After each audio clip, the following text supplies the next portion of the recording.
Olá, eu sou Letícia Sarturi e esse é o Escuta Ciência. Eu sou o Júlio Ponce e nesse episódio a gente vai falar de algumas notícias que mexeram com o mundo da ciência nessa semana. Vamos ouvir com a gente? Escuta Ciência. Bora! Bom, a primeira notícia que a gente quer falar aqui para vocês ficarem informados aí a respeito do mundo da ciência, é sobre um ensaio clínico de vacinas e especificamente da vacina contra o vírus Nipah, né, que foi descoberto aí em 98, na verdade foi relatado em 98 com um surto que aconteceu na Malásia, em Singapura, e em que a gente teve aí 265 casos e 105 mortes. E esse vírus é um vírus até perigoso, né? Porque ele, além de causar uma doença respiratória, ele pode provocar também uma encefalite, que é uma inflamação no cérebro, o que pode ser, então, muito grave, né? A doença, especificamente em pessoas que têm aí uma maior vulnerabilidade por questões também relacionadas ao sistema imune, uma imunossupressão. E contra esse vírus, apesar da gente ter esse vírus aí causando surtos desde 98, a gente não tem ainda tratamento, vacinas disponíveis para que a gente possa se prevenir desse vírus. Mas foi anunciado, então, que agora, no NIH, nos Estados Unidos, vai ser feito, então, um ensaio clínico para que se tenha uma vacina de mRNA contra esse vírus. Semelhante ali àquela vacina que a gente já conhece, contra a Covid, né, que também se baseia nessa tecnologia de mRNA, é uma tecnologia, então, semelhante. E o ensaio clínico já começou com a fase 1, né, alguns participantes, não são muitos na fase 1, a gente tem aí participantes de 18 a 60 anos, e são poucos, são dezenas de participantes.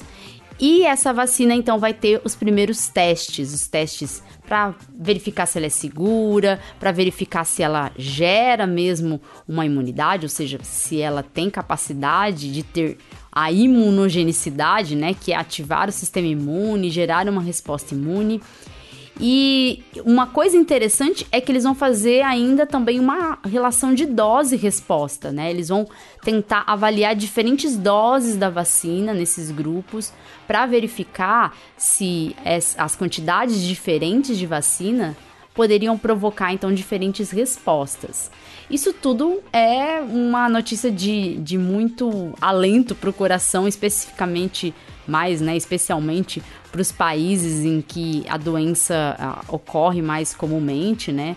Não é o nosso caso aqui, mas há países como a Índia, por exemplo, que também tem casos da doença, e isso é preocupante, não ter tratamento disponível assim, não ter vacina. Então, é o tipo de notícia que a gente quer ver, né, Júlio? Vacinas entrando em ensaios clínicos e a gente tendo a possibilidade, então, de ter vacinas para várias doenças que estão aí.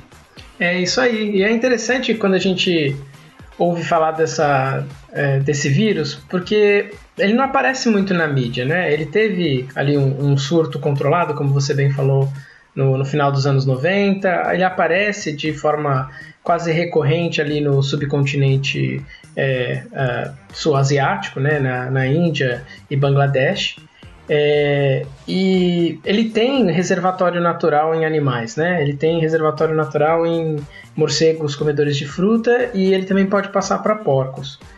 E a gente tem essa experiência muito recente de vírus que podem, né, ter essa transmissão ou essa mutação para começar a infectar humanos e causar aí uma destruição grande. Para que isso não aconteça, né, antes que a gente tenha um surto de forma global, uma nova pandemia, é muito bacana a gente ver a ciência se adiantando, tomando a preocupação, né, de garantir que um vírus com a letalidade que tem, né, um vírus que tem letalidade aí de 40% a 75%, muito, muito mais alta do que a Covid, garantindo que a gente tenha tecnologia e uma tecnologia recente, né, uma tecnologia que a gente viu aparecer aí nas vacinas da Pfizer e da Moderna para a Covid-19 e que tiveram resultados tão, né, impactantes, tão importantes, que eu acho que inclusive a gente observou o nascimento de uma nova tendência dentro do mundo das vacinas, né? Era algo que estava sendo pesquisado Sim. já há algumas décadas,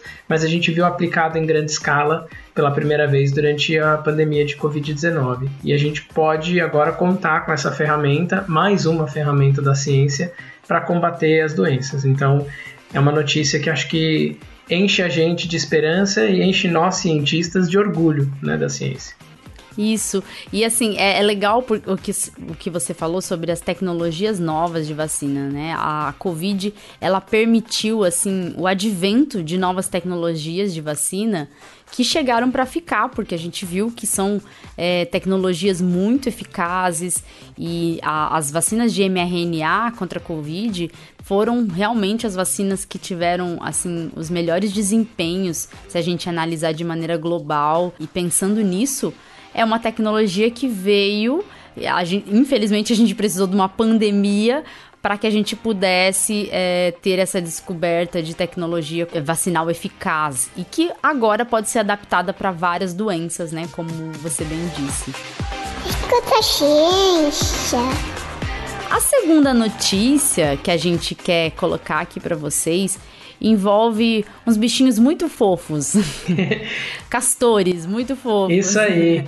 E qual é essa notícia mesmo, hein, Júlio? Essa é uma notícia que acho que também enche a gente de esperança, né? A gente sabe da importância da gente cuidar do nosso planeta, né? O único que a gente tem por enquanto. A gente não conseguiu colonizar nenhum outro, né? E acho que, inclusive, que se a gente começar a colonizar outros planetas, a gente vai acabar destruindo eles também. Então, a gente tem que cuidar desse.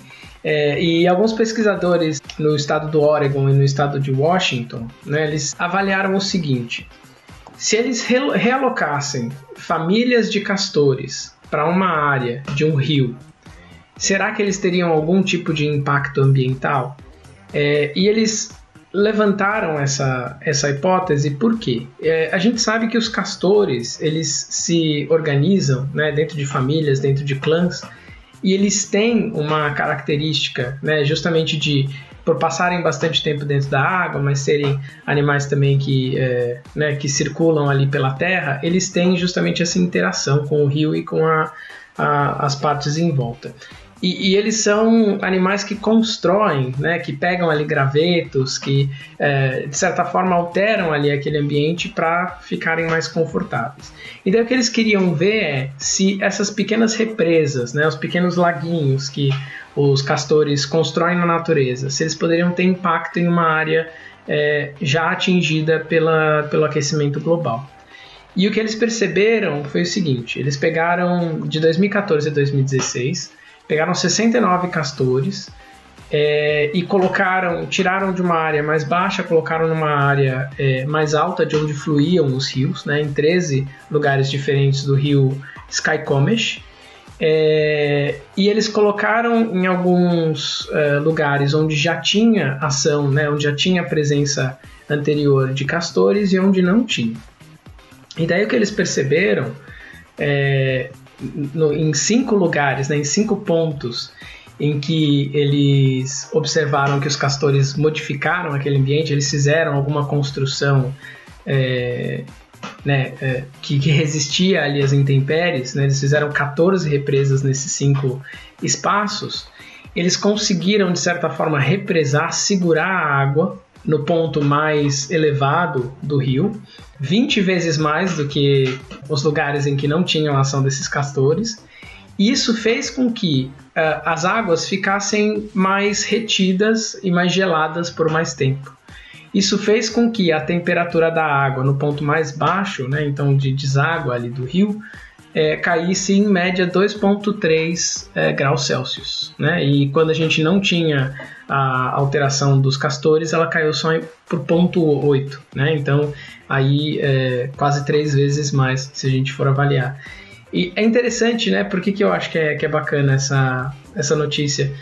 Porque mostra que a gente consegue, às vezes, fazer mudanças no ambiente utilizando as próprias ferramentas que o ambiente dá. Bom, é muito legal, assim, ver notícias como essa, porque a gente sabe a situação que o mundo vive, nosso planeta corre risco, E tem que se financiar e também incentivar pesquisas como essas, porque a gente precisa estudar bem os ambientes, os ecossistemas e tentar avaliar essas mudanças que podem ser estratégicas aí vamos dizer assim, na mitigação desses problemas, né, desses problemas ambientais, na elevação da temperatura do nosso planeta.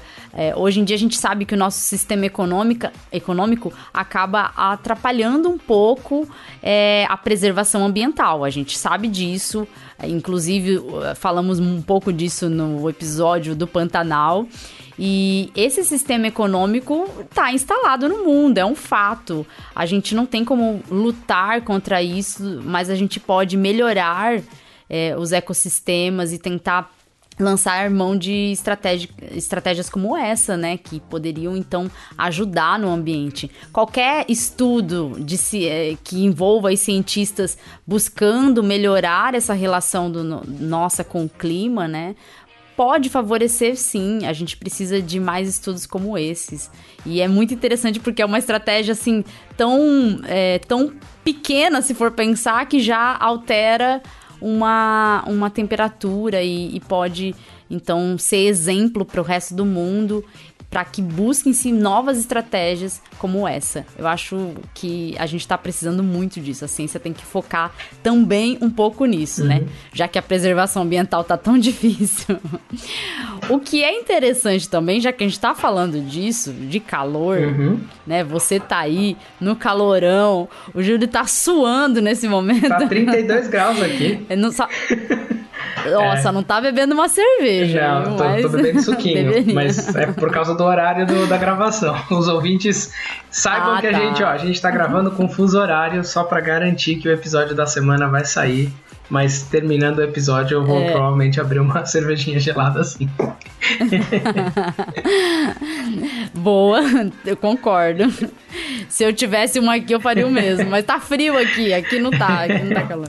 Mas falando em calor, a gente tem visto que as temperaturas estão muito elevadas para lugares como, por exemplo, a Europa. Esse ano nós tivemos uma onda de calor absurda, né? Aí, e não só na Europa, né? A gente sabe que isso pode acontecer em outros lugares do mundo. Há registros de temperatura muito elevadas também na Índia, né? A gente tem vários locais com temperaturas que atingiram recordes, assim, de 45 graus Celsius, 49, né? Coisas absurdas. E o que a ciência diz hoje é que a gente pode ser que se tenha uma tolerância ao calor muito menor do que se pensava. Então, os cientistas acham que os humanos não são, assim, tão adaptados ao calor como a gente pensava. Isso a gente vem aí de uma observação de muitas mortes pelo calor, que atingiu especialmente aí países que não estavam também preparados para um calor tão grande. A gente já está até acostumado aqui, a gente acho que talvez esteja um pouco preparado, mas mesmo assim, esse ano eu estive no Mato Grosso do Sul na época do verão e o calor foi insuportável, assim, de ter que ficar com o ar-condicionado ligado dentro de casa, na casa dos meus pais, ter que ficar com o ar-condicionado ligado o tempo inteirinho.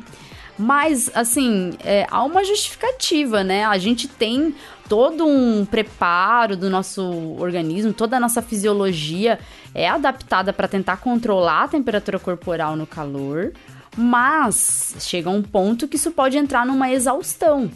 E aí, há que se ter cuidado com problemas relacionados à desidratação, mas também o coração pode apresentar aí alguns problemas, o sistema cardiovascular todo pode apresentar algum problema relacionado a esse controle da temperatura.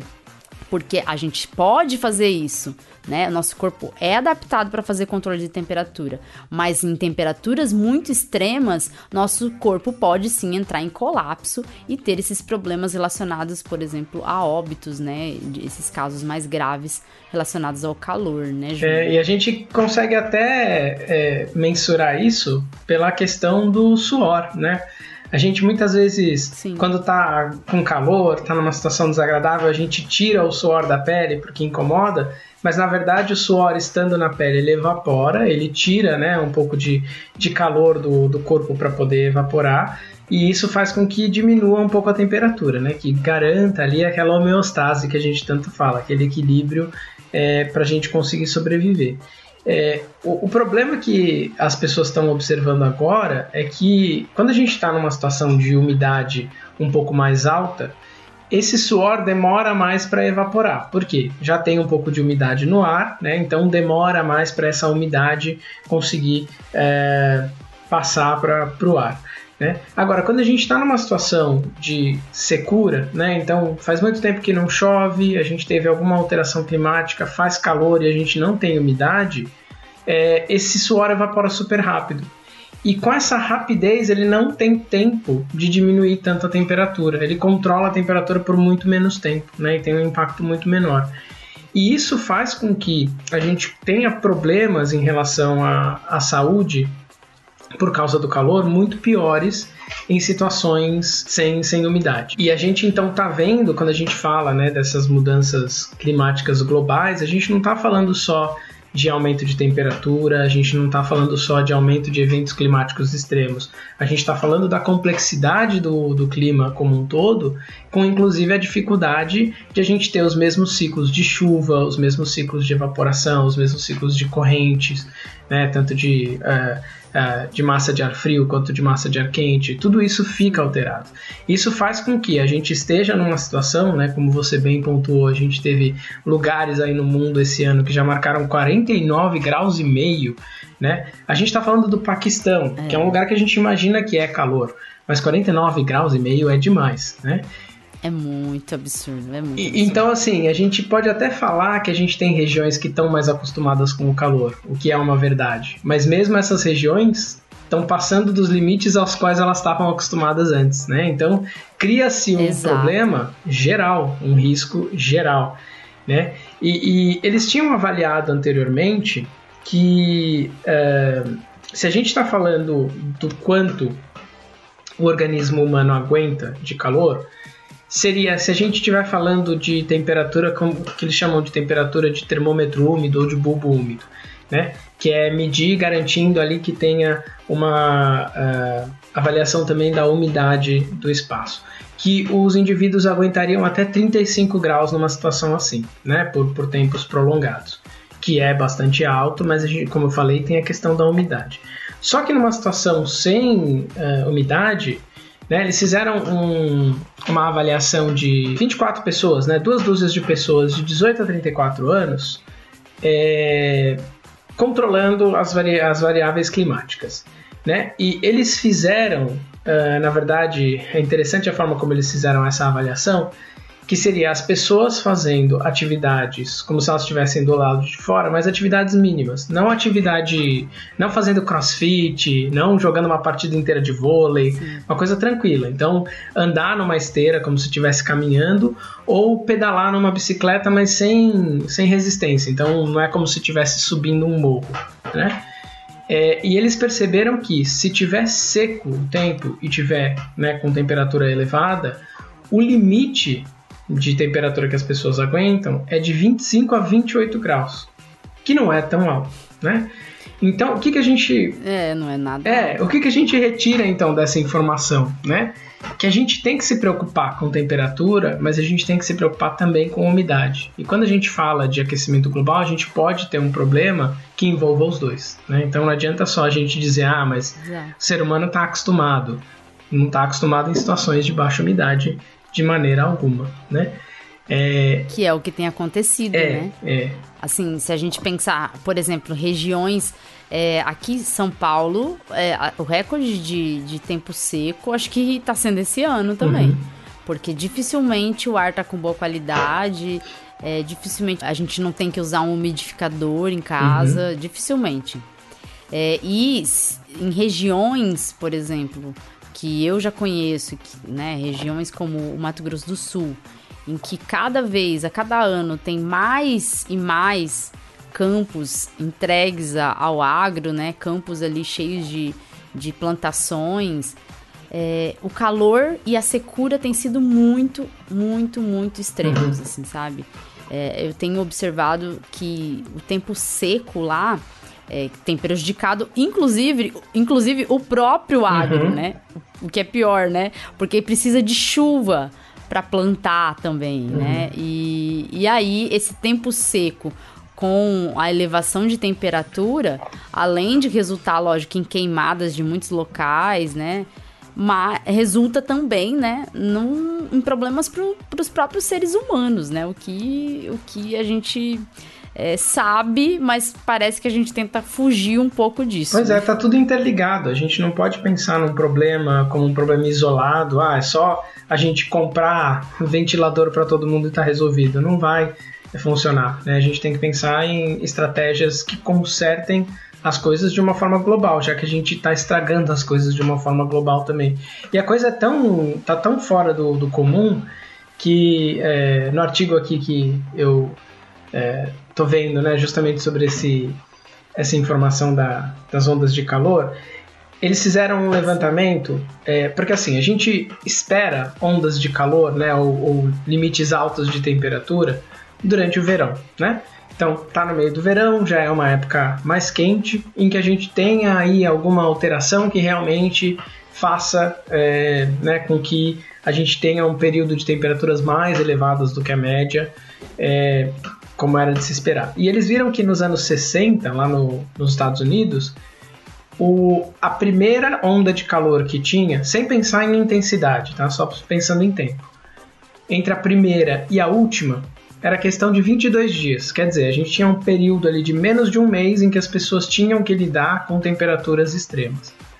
Agora, né, eles fizeram um levantamento até o final da década de 2010, né, então até 2019, esse período estava em 70 dias. Então, de menos de um mês, a gente passou para mais de 2. Quer dizer, a gente tem a expectativa de que 1/5 do nosso ano a gente passe sofrendo um calor extremo, quando antes era menos de 1/10, menos aí de 1/12, né? O que é assustador, né? Se a gente observar, por exemplo, o que estamos vendo exatamente nesse ano, aqui no Brasil, né, o calor no inverno, por exemplo, foi predominante. A gente teve dias quentes como dias de verão, e o inverno nem chegou ainda, sabe? Não teve uma temperatura agradável, não teve um tempo que fosse mais agradável em julho inteiro, não teve. Então, as mudanças climáticas, elas são reais, né? A gente pode constatar, a ciência tem mostrado com dados, com uma investigação muito profunda. A gente sabe que é real, né? Não é como muitos, né, gostam de dizer aí, falando que é conspiração contra países de alto desenvolvimento, que são muito desenvolvidos. Não é isso. O planeta nosso tá em risco mesmo. Há perigo para nós humanos. O perigo não é só para os animais que estão lá vivendo em seus biomas, espalhados aí no meio de uma floresta. Não, o perigo não é só para os animais. Porque eu acho que às vezes falta essa percepção, sabe, Júlio? Da pessoa pensar assim, que afeta a minha vida diretamente. Tá afetando a vida diretamente. Sim. Tem gente morrendo por causa do calor. Porque mesmo que o nosso corpo tenha toda uma adaptação fisiológica para o calor, a gente não suporta esse calor como tá, com secura do tempo, por alteração de muitos ecossistemas, né? A gente falta água em muitos locais, falta umidade e sobra calor, né? Então a gente precisa ter uma conscientização, e é urgente, né? Não é para pensar assim, daqui a 10 anos vamos ver o que a gente faz. A ciência está buscando mostrar isso, e a ciência tem buscado estratégias para isso. A gente tá falando aí disso, né? Hoje falamos na notícia dos castores. E se a gente não cuidar, não é só a possibilidade da gente sofrer efeitos do calor, mas é a possibilidade também de sofrer com efeitos de novas pandemias.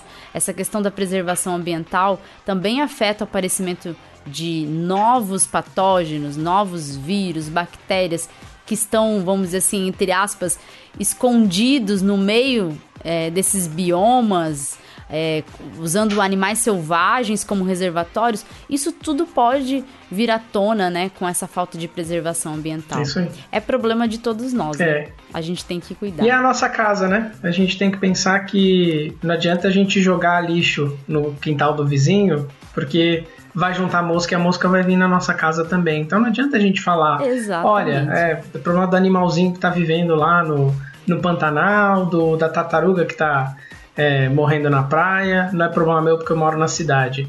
É problema nosso sim, né? E a gente vai, infelizmente, ver muito mais tragédia relacionada ao clima durante muito tempo, porque essas mudanças são gradativas e elas são lentas. Mas se a gente não fizer nada, elas vão ser mais rápidas e elas vão ser mais trágicas, né? Então a gente ainda tem a possibilidade de conter o dano. Reverter talvez não mais, mas conter, para a gente garantir que esse planeta, essa nossa casa, a gente continue morando nela, né? E morando bem.